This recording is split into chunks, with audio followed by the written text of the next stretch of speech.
Mbah nggih. Jadi kita tahu sudah ada presiden dan wakil presiden terpilih yang mana benar-benar dipilih melalui suara rakyat. Kemudian adanya Mas Gibran sebagai wakil presiden ini pun juga menuai kontroversi, mulai dari dicurigai bahwa Mas Gibran adalah pemilik akun Fuwu Fafa yang mana menjelekkan Bapak Prabowo Subianto.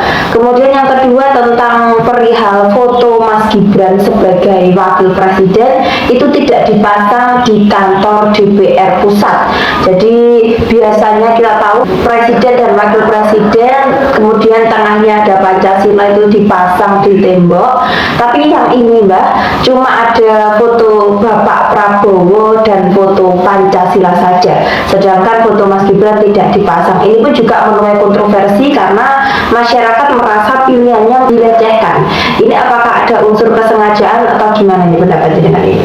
Disinilah letaknya bahwa negara apabila berwarna-warna bentuk, baik suku, pulau, bahasa, keyakinan, pendapat yang selalu berbeda, sehingga apabila kita memutuskan dalam satu keputusan saja, tentu kita banyak perlawanan karena memang aspirasi dan maksud niatnya setiap golongan atau individu pasti berbeda. Keberbedaan itulah yang seringnya tidak disadari oleh saudara-saudara kita.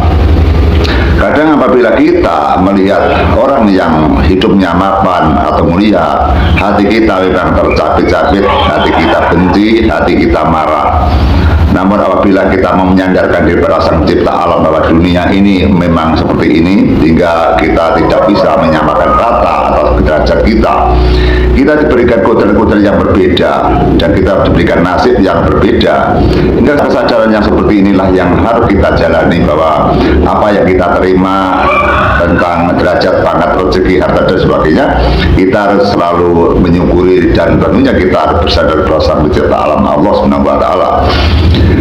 Kalau hati kita dibiarkan, nafsu kita dibiarkan, maka kita tidak punya derajat dan kita malu sekali apabila dibaca oleh mancanegara yang ternyata negara Indonesia yang berbudi luhur, negara Indonesia yang ketimuran, negara Indonesia yang punya adab, negara Indonesia yang berpancasila, dan negara Indonesia hampir semua rakyat Indonesia memakai jalur agama. Artinya setiap orang punya agama, yang mana agama yang tertera ada 6, sehingga rakyat ini tahu bahwa orang yang beragama, orang yang menganut kepercayaan, orang yang bersembah pada Tuhan, mereka hendaklah untuk tahu bahwa apa yang dijalankan ada resikonya. Di sini letak pendalaman tentang agama yang kurang lahir batin, atau bisa dikatakan kita hanya bisa membaca, kita hanya bisa mengartikan tafsirnya, atau dapat dikatakan kita mempelajari agama hanya sisi luarnya saja, sehingga tentang penerapan, tentang pelaksanaan, tentang penghayatan yang mana masih kurang dalam.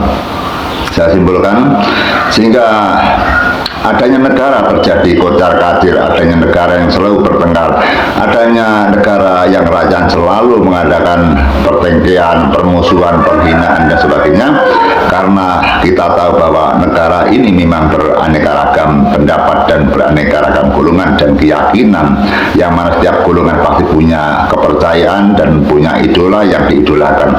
Sehingga disinilah letak pendalaman-pendalaman yang harus kita dalami, yakni Pancasila. Sehingga apabila kita bisa melaksanakan, menghayati dan menerapkan Pancasila, tentu kita tidak mungkin ada pertengkaran, tidak ada pemujatan, tidak ada rasa untuk menikung orang, atau untuk menyakitkan orang, atau untuk menyengsarakan orang, atau untuk memfitnah orang, atau untuk menipu orang. Karena Pancasila sudah diikat bahwa kehidupan ini tidak akan bergerak, tidak akan melarikan diri untuk menuju ke jurang kesengsaraan atau jurang kemurkaan. Apabila Pancasila ini benar-benar dihayati, yang pertama Tuhan Yang Maha Esa, kita apabila menjalani kepercayaan kita kepada Sang Pencipta alam, tentu kita diikat, tidak bisa kita belajar. Dan selanjutnya Pancasila kedua, ketiga, keempat, dan Pancasila kelima, maka apabila dijalani benar-benar negara ini aman, negara ini bersatu, negara ini akan kompak dalam satu tujuan. Namun kita juga menyadari bahwa tidak mungkin orang hidup yang sebesar di negara ini akan menyatukan satu suara, karena memang setiap orang berbeda. Jangankan satu negara, di dalam satu rumah tangga saja, di antaranya orang tua dan anak, kadang-kadang juga tidak bisa satu pendapat. Kadang-kadang kita sebagai orang tua, apabila memberikan amaran dan memberikan tutur kepada anak, kadang anak pun tidak mau menuruti apa yang kita ucapkan, dan tidak ada orang tua yang menyarankan keburukan atau memberikan pelajaran yang tercela. Tentu orang tua memberikan pelajaran pendidikan yang baik dan berbudi luhur.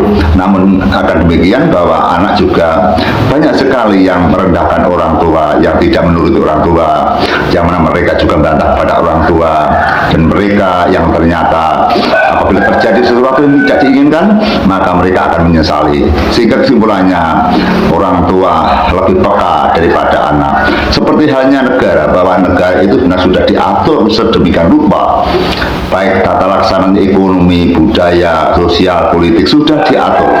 Begitu pula tentang hukum yang ada di Indonesia. Namun apabila ada kecurangan, ada lagi kemurkaan, bukan karena pejabatnya, bukan karena pemerintahnya, bukan karena negaranya, namun itu hanyalah sebagai oknum yang sengaja mereka untuk menguntungkan diri. Kita akan kembali kepada apa yang dipertanyakan Mbak Lulu Retno, bahwa di era ini setelah terjadinya pemilihan presiden dan wakil presiden, sudah disahkan bahwa presiden kita dan wakil presiden kita, yaitu Bapak Prabowo Subianto bersama yaitu Mas Gibran Raka Buming Raka, yang mana mereka yang disahkan menjadi presiden dan wakil presiden. Sehingga bagi mereka-mereka yang merasa kalah atau merasa belum berhasil untuk berjuang demi negara ini, hendaknya untuk menyadari apapun bentuknya, jika kita tidak usah mencari keburukan orang lain, kita condong berbenah diri. Apabila kita mau menyadari kenapa kita itu kok bisa kalah, kenapa kita tidak bisa terpilih,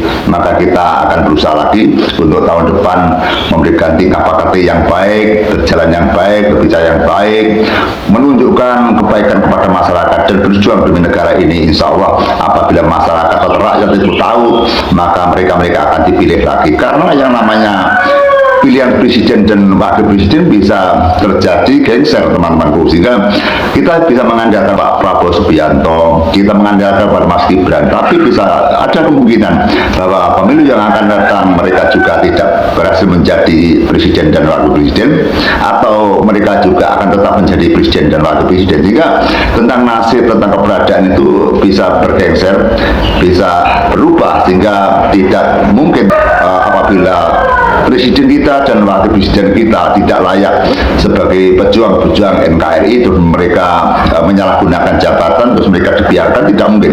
Tentu mereka apabila salah untuk menjalankan tugas, maka mereka akan dilengserkan. Apabila mereka mengajukan lagi untuk menjadi presiden dan wakil presiden, maka masyarakat atau rakyat tidak akan memilih, karena mereka sudah mencederai dengan kejadian-kejadian yang menyakitkan bagi rakyat Indonesia. Namun sebaliknya, apabila mereka masih berbuat baik dan mereka jasanya memang baik dan mereka pekerjaannya bisa diandalkan dan dapat dipercaya, tentu apabila mereka naik lagi mengacungkan sebagai presiden dan wakil presiden, maka mereka pasti akan dipilih lagi. Kesimpulannya, mereka menang pasti ada sebabnya, mereka unggul pasti ada sebabnya, mereka dicintai rakyat pasti ada sebabnya. Sebab dan sebab itulah yang perlu kita bongkar. Jika kita jangan saya menang kita sendiri, apabila ada orang yang menang, maka kita justru mengoreksi orang, justru kita tidak mengoreksi diri kita sendiri. Jika kita harus berjiwa satria. Kalau mereka menang, mereka unggul, apa sebabnya, apa rahasianya, itu yang kita cari. Ya, kalau bisa kita menirukan, kalau tidak bisa menirukan, kita melebihi atas perilaku mereka, sehingga kita akan menang dan mereka akan kalah. Sehingga jiwa satria itu yang dapat dikatakan persaingan sehat.